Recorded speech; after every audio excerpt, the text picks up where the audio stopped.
Louvado seja nosso Senhor Jesus Cristo, para sempre Ele seja louvado. Olá, queridos irmãos e irmãs, eu sou o Padre Carlos Augusto Martins Júnior, conhecido como Padre Juninho, administrador da comunidade São Francisco de Assis, na cidade e diocese de Assis, e também reitor do Seminário Provincial Sagrado Coração de Jesus, que fica na cidade de Marília. E fui convidado para partilhar com vocês um pouco da Palavra de Deus a respeito do tema Batismo no Espírito Santo e Envio Missionário. Em primeiro lugar, agradeço a oportunidade de estar com vocês para meditar e partilhar um pouco desta grandiosa notícia, deste precioso dom que recebemos como presente de nosso Senhor Jesus Cristo, nosso Senhor ressuscitado. Em primeiro lugar, é importante compreender que a palavra batismo empregada neste contexto não quer significar um outro sacramento ou talvez uma atualização do primeiro sacramento que recebemos, que é o batismo sacramental. Mas aqui empregada, ela quer significar um desdobramento daquela graça e da missão que nós já recebemos desde o batismo, quando crianças ou alguns de nós depois de adultos.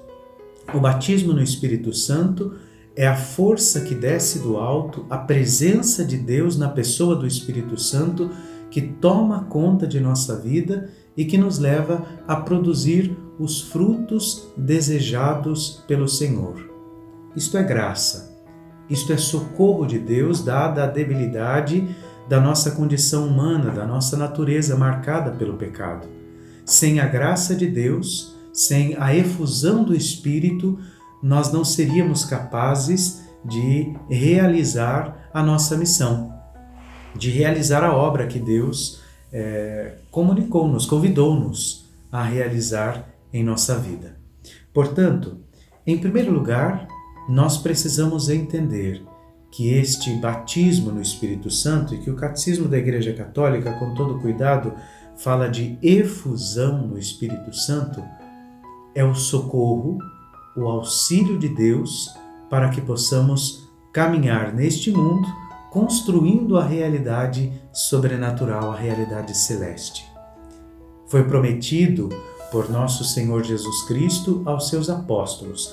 E é óbvio, antes disso o Senhor já falava a respeito do Espírito Santo e já no Antigo Testamento encontramos figuras e sinais da ação deste Espírito atuando no meio do mundo. A pessoa da Santíssima, a terceira pessoa da Santíssima Trindade que traz consigo este fervor, este ardor, esta ação santificadora sobre todas as criaturas. Lá no Evangelho de São Lucas, no capítulo 24, no versículo 49, o Senhor, de forma bastante explícita, vai prometer o seu Espírito Santo. É óbvio que aqui nós estamos tratando dos momentos últimos da vida de nosso Senhor Jesus Cristo junto de nós. Já após a sua ressurreição, efetivamente ele promete o Espírito Santo e tão logo o cumpre. Diz o texto, capítulo 24 do Evangelho de Lucas, versículo 49. Eu vos mandarei o prometido de meu Pai. Entretanto, permanecei na cidade até que sejais revestidos da força do alto. Nós podemos também recorrer ao Evangelho de São João, que ao longo do capítulo 16, sobre o capítulo todo, ele vai falar sobre a vinda, o envio do Espírito Santo, comunicando aos seus apóstolos toda a realidade que ocorrerá com ele, fala com seus apóstolos a respeito de sua partida, de sua volta ao Pai, isto de modo prévio, antes mesmo que acontecesse o mistério da sua Páscoa, preparando o coração dos discípulos, mas dizendo a eles, olha, a minha ausência não será sentida com pesar e com tristeza, porque se eu não for, não virá sobre vós o Espírito Santo.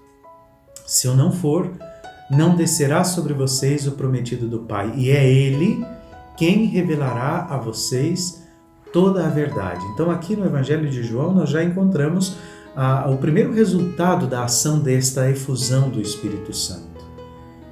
O revelador da verdade, aquele que nos ensina a conhecer, em primeiro lugar, a nós mesmos, que nos ajuda no autoconhecimento, aquele que nos revela verdadeiramente o Pai misericordioso, cujo rosto nós encontramos em Jesus Cristo, se transforma em nós, alcança no íntimo de nós esta intimidade pela ação própria do Espírito Santo em nós.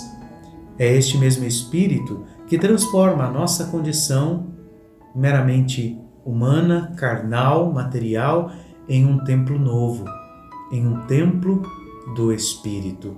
Faz de nós parte desta igreja imaterial, nos ajuda e nos faz verdadeiras testemunhas de Cristo, porque é Ele quem revelará para nós toda a verdade. E, obviamente, nos permite colocar em prática o mandamento que o Senhor nos deixou, o mandamento do amor. É a ação deste Espírito em nós, a ação, o resultado desta efusão, deste batismo no Espírito, que nos faz viver profundamente o amor de nosso Senhor Jesus Cristo, o mandamento do amor que Ele nos deixou. Aqui neste trecho do Evangelho de Lucas, nós encontramos Jesus prometendo o Espírito Santo aos seus apóstolos e, obviamente, prometendo a todos aqueles que tomassem parte da sua vida. No Evangelho de João, lá no capítulo 20, versículos de 1 a 4, nós vamos encontrar a concretização, o cumprimento desta promessa que Jesus fez aos seus discípulos. Diz o texto, o Evangelho de João, capítulo 20, versículos de 19 a 23. Acho que eu falei errado para vocês, né? Mas vamos pegar aqui, o Evangelho de João, capítulo 20, versículos de 19 a 23. Quase lá no finzinho do Evangelho de São João. João 20, 19 e 23. Na tarde do mesmo dia, que era o primeiro da semana, os discípulos tinham fechado as portas do lugar onde se achavam, por medo dos judeus. Jesus veio e pôs-se no meio deles. Disse-lhes: A paz esteja convosco. Dito isso, mostrou-lhes as mãos e o lado. Os discípulos alegraram-se ao ver o Senhor. Disse-lhes outra vez: A paz esteja convosco. Como o Pai me enviou, assim também eu vos envio. Depois dessas palavras, soprou sobre eles, dizendo-lhes: Recebei o Espírito Santo. Aqueles a quem perdoardes os pecados, lhes serão perdoados. Aqueles a quem os retiverdes, lhes serão retidos. Bom, irmãos, este texto do Evangelho de João revela-nos, em primeiro lugar, o cumprimento desta promessa de Deus, ou seja, os discípulos sendo batizados no Espírito, o Espírito sendo efundido no coração, na vida, na história daqueles apóstolos que estavam lá trancados, amedrontados, mas ao mesmo tempo, esta efusão do Espírito Santo revela a missão que o Senhor confia aos seus apóstolos. Não é possível uma efusão do Espírito na vida e na história da pessoa sem que esta se torne membro, parte do grande exército missionário de nosso Senhor Jesus Cristo. Por isso, a natureza da igreja é uma natureza missionária. Por quê? Porque a igreja nasceu da efusão do Espírito Santo. A igreja nasceu do batismo no Espírito Santo. Esta igreja que havia sido apresentada, inaugurada no lado aberto de Jesus, pelos sinais sacramentais ali presentes, é apresentada, comunicada e começa o exercício de sua missão por ocasião de Pentecostes, a plenitude desta efusão alcançada pelos apóstolos. Jesus promete o seu Espírito, apresenta-se ressuscitado diante da comunidade apostólica, sopra sobre eles o seu Espírito, e lá em Pentecostes, texto bastante conhecido de nós, o capítulo 2 do livro dos Atos dos Apóstolos, lá o Senhor então leva à plenitude a unção, a efusão deste Espírito com sinais extraordinários. Diz o texto dos Atos dos Apóstolos, capítulo 2, versículos de 1 a 4. Chegando o dia de Pentecostes, estavam todos reunidos no mesmo lugar. De repente, veio do céu um ruído, como se soprasse um vento impetuoso, e encheu toda a casa onde estavam sentados. Apareceu-lhes então uma espécie de línguas de fogo que se repartiram e pousaram sobre cada um deles. Ficaram todos cheios do Espírito Santo e começaram a falar em outras línguas conforme o Espírito Santo lhes concedia que falassem. Aqui, neste texto dos Atos dos Apóstolos, encontramos a descrição da plenitude desta efusão do Espírito Santo.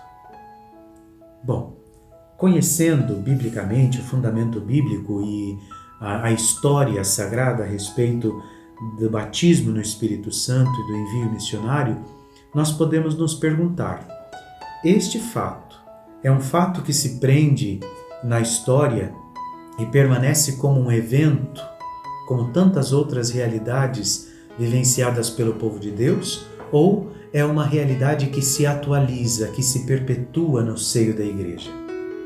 E a resposta é muito simples. Diferentemente do batismo sacramental que nós recebemos uma vez e só, o batismo no Espírito Santo, a efusão do Espírito Santo, ela se repete na vida e na história do fiel todas as vezes que este abrir o seu coração à ação do Espírito. Todas as vezes que pedirmos o Espírito.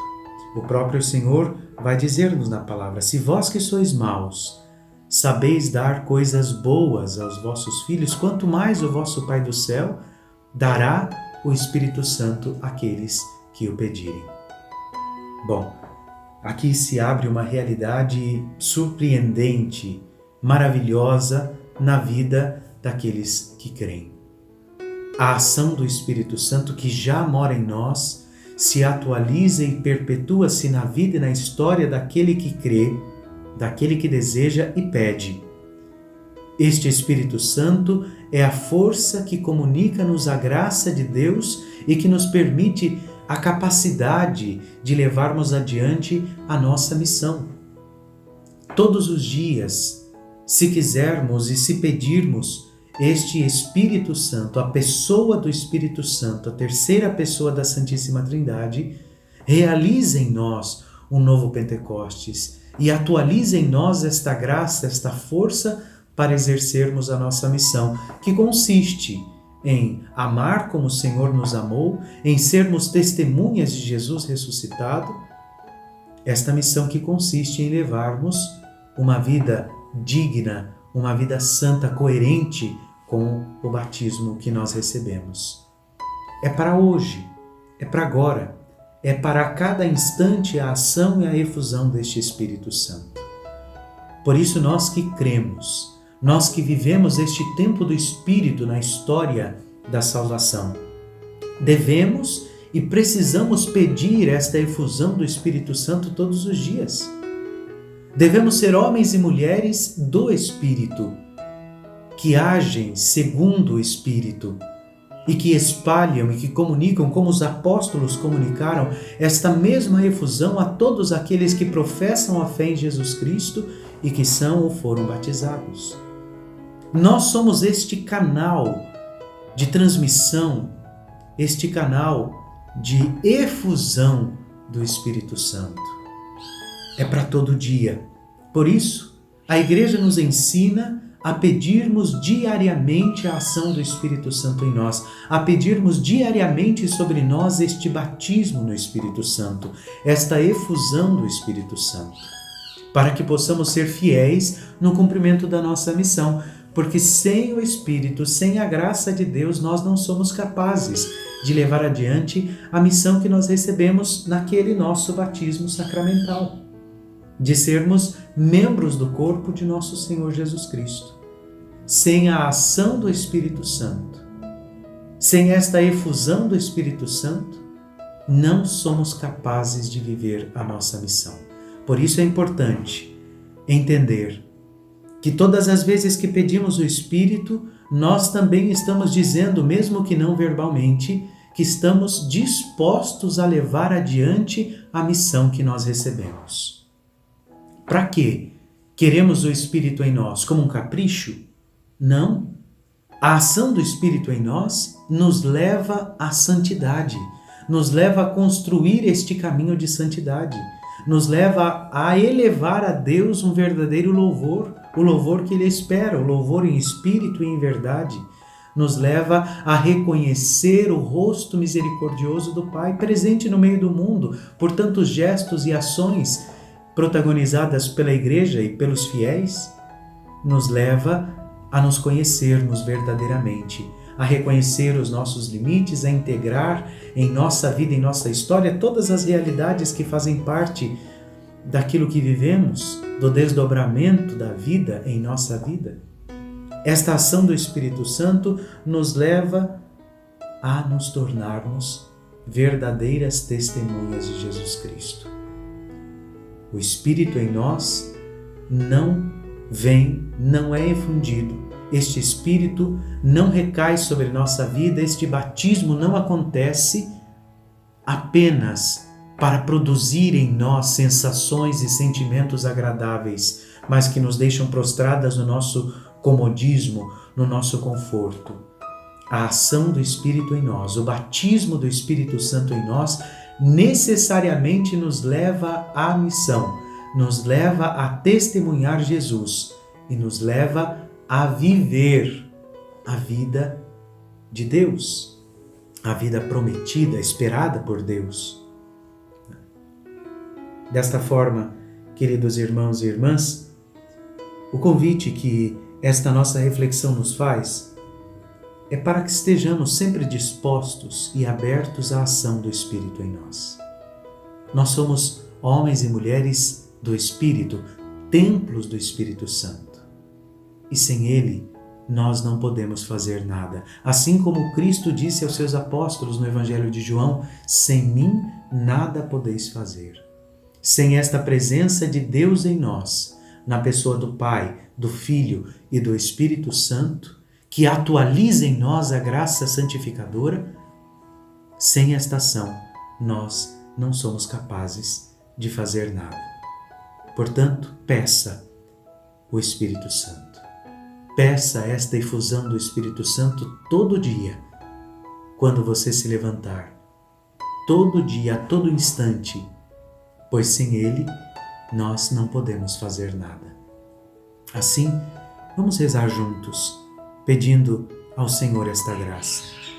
Ó Espírito Santo de Deus, doce hóspede de nossa alma, fonte de toda a vida e de toda a missão da Igreja, fonte da nossa existência cristã, vinde sobre nós com vossos dons, batizai-nos em vós e enchei-nos do fogo que faz arder em nós a vontade, o desejo de sermos verdadeiras testemunhas de Jesus Cristo. Vem Espírito Santo sobre nós, porque sem a Tua presença, sem a Tua ação, nada do que fazemos tem valor. Sem a Tua presença em nós não conseguimos fazer nada, nem mesmo somos capazes de elevar um verdadeiro louvor a Deus. O nosso coração está aberto, a nossa vida está aberta à Sua ação e nós vos damos a liberdade, a autorização para agir em nós, para curar em nós, para mover-se em nós, conduzindo-nos para a plenitude da missão que recebemos. Vinde sobre nós e fazei de nós verdadeiras testemunhas de Jesus Cristo. Vinde sobre nós e aumentai a nossa fé, revigorai a nossa esperança e transformai o nosso jeito de amar para que possamos decididamente amar como o Senhor nos tem amado. Vinde, Espírito Santo, sobre cada um dos irmãos que nos acompanha nesta hora e enchei-nos deste fogo abrasador, deste ardor, desta vontade e deste desejo de ver realizada a vontade do Pai, de ver constituído o seu reino no meio de nós. Nós te pedimos e precisamos de vós, porque sem a vossa presença nós não podemos fazer nada. Sem a vossa presença não alcançamos a santidade, não construímos o reino. Vem, Espírito, nós te pedimos, por Jesus Cristo, o nosso Senhor. Amém. Muito bem, queridos irmãos e irmãs, agradeço mais uma vez esta oportunidade de estar com vocês e peço que a bênção de Deus recaia sobre vocês e sobre toda a vossa família e a vossa missão, em nome do Pai, e do Filho, e do Espírito Santo. Amém. Louvado seja nosso Senhor Jesus Cristo. Para sempre Ele seja louvado.